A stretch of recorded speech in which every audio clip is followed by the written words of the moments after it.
नमस्कार, मैं दयानंद बर्नवाल अपने चैनल दयानंद इंग्लिश में आप सबका स्वागत करता हूं। और आज जो चलिए हम लोग शुरू करते हैं द हिंदू ट्यूटोरियल का, जिसमें हम लोग पढ़ेंगे Kerala bird Atlas project leg work is over. ठीक है, तो लेग वर्क अभी मैंने आपको बताया था कि लेग वर्क क्या होता है। एक रिपोर्ट ही होता है जो घूम घूम कर हम लोग क्या करते हैं, इकट्ठा करते हैं। ठीक है, तो आगे पढ़ते हैं। लिखिए, लिखा हुआ है द केरला बर्ड एटलस। ठीक है, Kerala bird Atlas one of the largest citizen science project in Asia. ठीक है, कुछ है नहीं, सिर्फ समझने के लिए। कंडक्टेड ज्वाइंटली कंडक्ट किया गया किसके द्वारा? केरला एग्रीकल्चरल यूनिवर्सिटी द्वारा, बर्ड काउंट इंडिया द्वारा and supported by the Kerala forest department द्वारा। ठीक है, तो कुछ संस्थानों द्वारा जो है इसको कंडक्ट किया गया है। और जो है हम लोग आगे अभी पढ़ते हैं, है ना। देखिए, ये दो बर्ड्स हैं, है ना, अच्छा है ना। तो ठीक है, इसी के कुछ वर्ड्स के बारे में पढ़ेंगे कि आखिर ये डेटा कैसे इकट्ठा किया गया।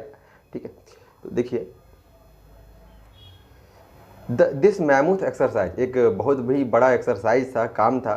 दैट टुक 5 ईयर, कितने साल लिए? 5 साल लिए। इनलिस्टेड ओवर 1000 बर्डर्स मतलब बिल्कुल मत समझिएगा कि सिर्फ 1000 बर्ड लिए गए। बर्डर्स के मैंने अभी बताया था, वे लोग जो बर्ड की जानकारियाँ इकट्ठे करते हैं। ठीक है, aims to document the birds of the state systematically, यानी जो स्टेट के जितने भी बर्ड है उनको डॉक्यूमेंट करे, लिख कर रखे। कलेक्ट्स इन्फॉर्मेशन, उनके बारे में जानकारी करे। अबाउट स्पेसीज डिस्ट्रीब्यूशन, कि उनके स्पेसीज का जो डिस्ट्रीब्यूशन है वो कैसे है। उनके अबंडेंस के बारे में। Seasonality across season more than 30,000 square kilometre of forest. ठीक है, यानी 30,000 किलोमीटर स्क्वायर का जो फॉरेस्ट है उसके अंतर्गत जो है कई सारे बर्ड, उनकी हैबिटेट क्या है, उनके फॉरेस्ट, उनके वेटलैंड्स, इस सब के बारे में जो जानकारी इकट्ठी करनी है। From Kerala university the data generalised will be analysed next 6 months. ठीक है, यानी जो डेटा इकट्ठा किया गया है उसे अगले 6 महीने के बाद या तब तक एनालाइज किया जाएगा। एंड फाइंडिंग्स, जो परिणाम होंगे, मे पॉसिबली डिबंक मतलब क्या होता है? पर्दाफाश करना, रिवील करना। अभी हम लोग पढ़े थे सम लॉन्ग लास्टिंग नोशन। ठीक है, सम लॉन्ग यानी लंबे विचारों के बाद जो है इसके जो संबंधित डेटा है वो पब्लिश किए जाएंगे। ठीक है, आगे बढ़ते हैं हम लोग। आगे देखिए, कोऑर्डिनेटर, जो कोऑर्डिनेटर है परवीन जे हैं इसके कोऑर्डिनेटर, वो कहते हैं the words community the birding community. ठीक है, द बर्डिंग कम्युनिटी, अभी हमने पढ़ा था कि बर्डिंग कम्युनिटी किसको बोलते हैं? वैसी कम्युनिटी जिनका हॉबी होता है बर्ड के बारे में जानकारी इकट्ठी करना। एक्साइटेडली, बहुत ही उत्सुकता से, अवेटिंग द फाइंडिंग, यानी जो परिणाम है उनको वेट कर रहे हैं, इंतजार कर रहे हैं। And will throw a new light, एक नया रास्ता, एक नया प्रकाश डालेंगे। Aspects of birding, new aspects of birding, यानी जानकारी इकट्ठे करने के लिए। And birds in the state, यानी स्टेट के अंदर जो बर्ड है इनके संबंधी जो और जानकारियाँ हैं वो इकट्ठे करने के लिए क्या है, एक प्रकाश डालेंगे, एक जानकारी देंगे आपको। ठीक है, आगे पढ़ते हैं। फॉर इंस्टांस, मान लेते हैं या फिर example, the house crow, jungle crow and all babblers are found across the state. ठीक है, but the study proves otherwise. ठीक है, देखिए, ये इंपॉर्टेंट लाइन था जो मैंने अभी बताया था, मैं इसको मिटा देता हूँ और फिर आपके लिए लिखता हूँ। ठीक है, लिखा हुआ है बट द स्टडी अदरवाइज। ठीक है, अदरवाइज की मैंने अभी बताया था कि अदरवाइज का मतलब क्या होता है? अन्यथा होता है। और इसमें पढ़ेंगे अदरवाइज के बारे में, लेकिन यहाँ पर क्या था? डिफरेंटली। ठीक है, but the study prove differently. ठीक है, फिर से पढ़ते हैं। Learn so far we are comfortable with certain ideas, हम कुछ आइडियाज के साथ जो है, जो अब तक विद्यमान है उनके साथ क्या है, कंफर्टेबल है।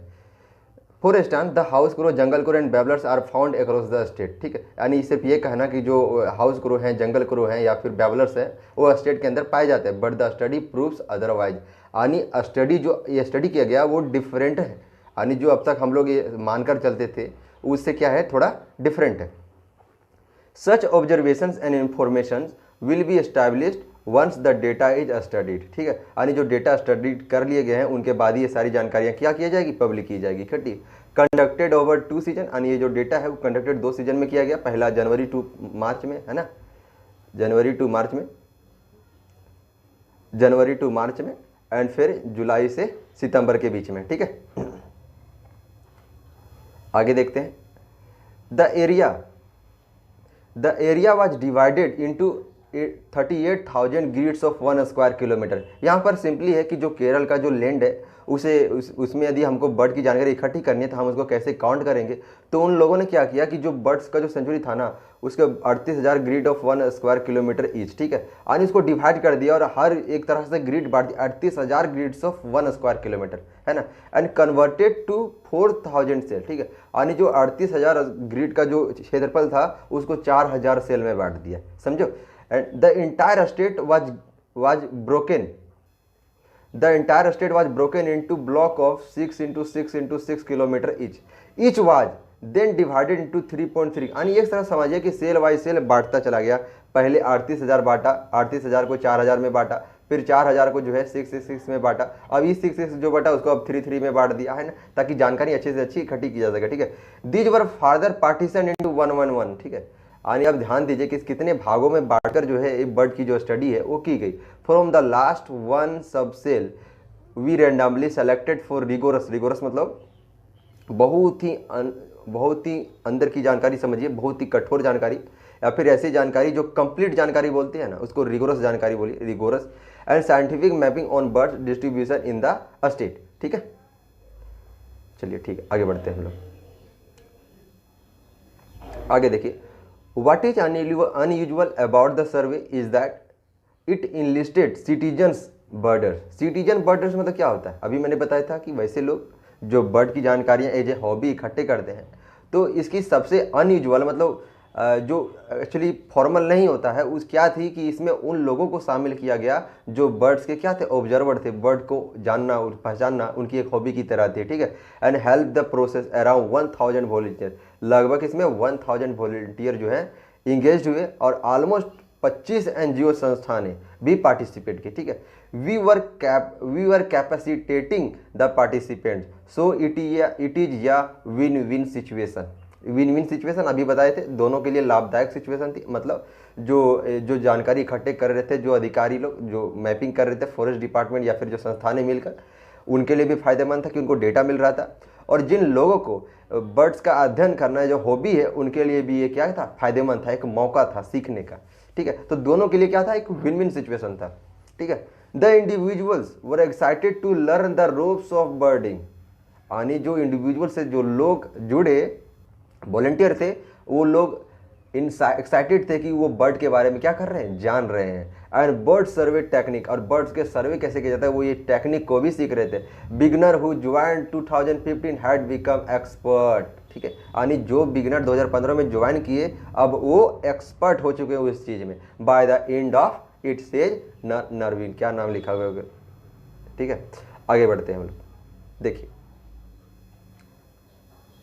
लिखा हुआ है, परवीन से though they have been conducting surveys from 1990, हालांकि हम लोग जो सर्वे है वो 1990 से कंडक्ट कर रहे हैं। They had not worked on this scale before, यानी वो लोग अब तक इस बड़े स्केल में, देख रहे पूरा केरला को जो 38,000 को फिर 4,000 में बांटा गया, कितना में बांटा गया, यानी इतने लार्ज स्केल में वो पहले कभी काम नहीं किए। We had to work within spatially distributed areas and within constant of time, हम लोगों को एक जो लिमिटेड एरिया था उसके अंदर काम न उनके अंदर ही सिर्फ काम नहीं करना था, बल्कि जो समय था वो कॉन्स्टेंट था, उस समय के अंदर भी हमें ये रिपोर्ट तैयार करनी थी, ठीक है। आगे लिखा हुआ है, the project was first launch in 2015, 2015 में पहली बार लॉन्च किया गया। कहाँ पे किया गया, Alappuzha and Thrissur.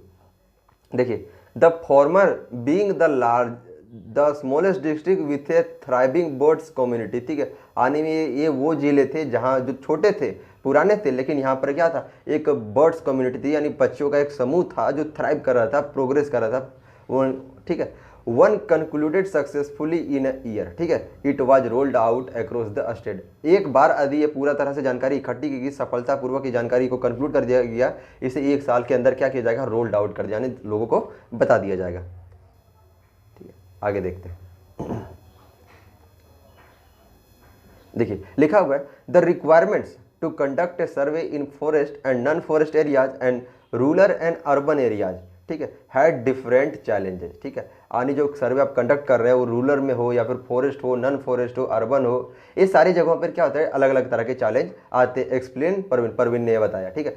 Adding that, साथ साथ उसने यह भी बताया कि in areas like Idukki district that it did not have a resident birding community, यानी ऐसे डिस्ट्रिक्ट जिसमें बर्ड को अध्ययन करने वाले कम्युनिटी नहीं मौजूद है, दे हैड टू रोप इन के बारे में मैंने अभी बताया था कि टू बिगिन टू वर्क, यानी मिलकर काम करना या फिर जो लोग हैं उनके साथ उनको इन्वॉल्व करना, कॉमन सेंस देना, कॉमन व्यू देना और उनके साथ मिलकर काम शुरू करना। ठीक है, तो रोप इन, दे हैड टू रोप इन, उन्हें सिखाना पड़ा ऑब्जर्व करने के लिए बर्ड को कैसे अध्ययन करना है, बिगिन करने के लिए। And train volunteer from outside, ठीक है, and train volunteer from outside the district of north Kerala and some remote areas of,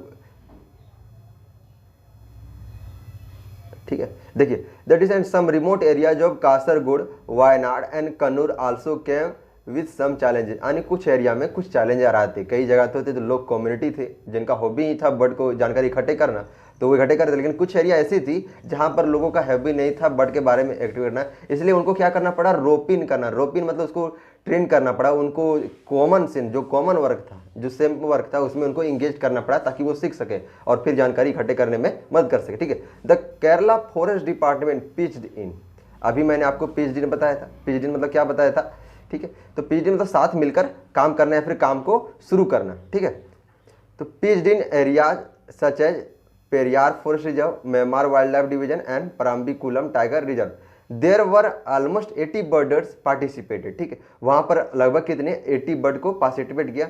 recall permit, ठीक है, आगे पढ़ते हैं।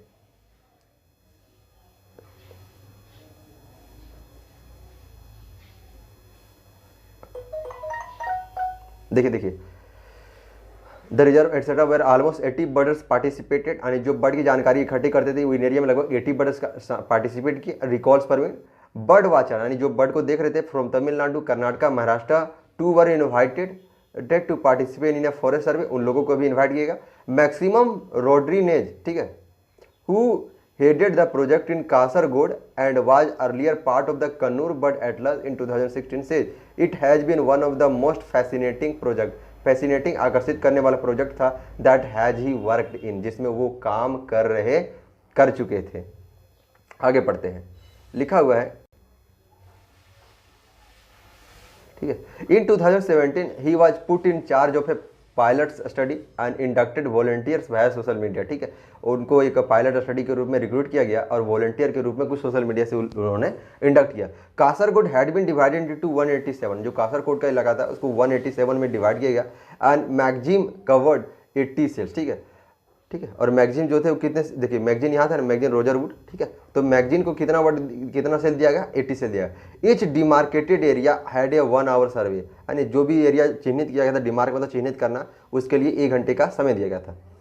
देयर वर टाइम प्रोटोकॉल, वहाँ पर टाइम प्रोटोकॉल था to be followed and your record of every species spotted in that given time was documented, यानी वो लिमिटेड एरिया में उन्हें काम ना सिर्फ करना था बल्कि उस समय के दौरान जो भी बर्ड वहां से गुजर रहे ना उनके बारे में उनको डॉक्यूमेंट करना था, उनको लिखना था। ही पॉइंट्स आउट दैट, उन्होंने बताया that making notes on the ecology of a place was equally important, ठीक है, यानी साथ साथ उस जगहों की बारे जानकारी इकट्ठी करना वो भी क्या था, इंपॉर्टेंट था। Like the presence of water body, growth of invasive species of foliage, ठीक है, तो इन सब चीज़ों के बारे में भी जानकारी इकट्ठी करना क्या था, इंपॉर्टेंट था।